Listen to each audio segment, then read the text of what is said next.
భర్త అమర్దీప్కే కాదు, ఇంకా అభిమానులు అందరికీ కూడా బుల్లితెరకి కూడా దూరంగా ఉండబోతున్నాను అనే నిర్ణయంతో మనందరి ముందుకు వచ్చేసిన తేజస్విని. అందరికీ తెలిసిన విషయమే. ఇప్పటికే తేజస్విని అమర్దీప్ జంటకి తెలుగులో విపరీతమైన క్రేజ్ ఉంది. సీరియల్స్లో నటించిన వాళ్ళకి ఇంత క్రేజ్ దక్కిందంటే అది ఈ జంటకి మాత్రమే సాధ్యం అవుతుంది.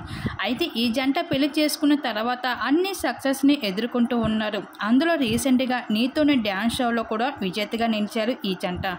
అయితే ఇంకా అమర్దీప్ కోరిక బిగ్ బాస్ రియాలిటీ షోలో విజేతగా నిలవాలని కళ నెరవేరకపోయింది.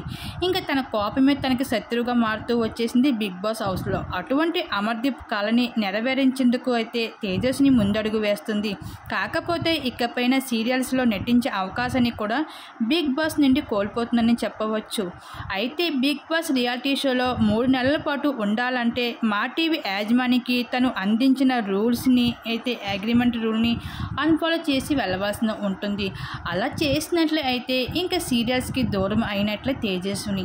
అయితే ఈ విషయంలో తేజస్విని అయితే బిగ్ బాస్ హౌస్ లోపలికి వెళ్ళి ఎలా అయినా అమర్దీప్ కళ నెరవేరించాలి అని పట్టుదలతో అయితే కళ అయితే ముందడుగు వేస్తుంది. అయితే తేజస్విని అయితే ఈ సీజన్లో అయితే బిగ్ బాస్ హౌస్లో ఎంటర్ కాబోతుంది. మరి దీని మీద మీరేమనుకుంటున్నారు? మీ అభిప్రాయాన్ని తెలియజేయండి.